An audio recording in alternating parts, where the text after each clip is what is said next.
கோடை வெயில் தாக்கம் கருதி அதிமுக சார்பில் நீர்மூர் பந்தல் திறப்பு. சென்னை விருகம்பாக்கம் தொகுதிக்குட்பட்ட விருகை தெற்கு பகுதி 138வது வட்டம் சார்பில் எம்ஜிஆர் நகர் மார்க்கெட் அருகில் வட்ட செயலாளர் ஏ. குட்டி தலைமையில் நீர்மூர் பந்தல் திறப்பு நிகழ்ச்சி நடைபெற்றது.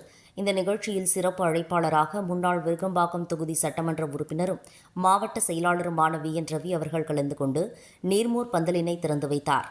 அதனைத் தொடர்ந்து பேசிய அவர், கோடை வெயில் காலங்களில் அனைத்திந்திய அண்ணா திராவிட முன்னேற்றக் கழகம் எப்போதும் மக்கள் நலன் கருதி நீர்மோர் பந்தலினை திறந்து வைத்து வருவதாகவும், புரட்சித் தலைவர் எம்ஜிஆர், புரட்சித் தலைவி அம்மா அவர்களை தொடர்ந்து புரட்சித் தமிழன் எடப்பாடி பழனிசாமி அவர்கள் வழிகாட்டுதலின்படி அனைத்து இடங்களிலும் நீர்மோர், இளநீர், தர்பூசணி மற்றும் குளிர்பானங்கள் மக்கள் பயன்பெறுகின்ற வகையில் திறந்து வைத்து வருவதாகவும், எப்போதும் ஏழை எளிய மக்களின் நலன் கருதி அனைத்திந்திய அண்ணா திராவிட முன்னேற்றக் கழகம் தொடர்ந்து ஏழை எளிய மக்களுக்கு எப்போதும் பணியாற்றுவோம் என தெரிவித்தார்.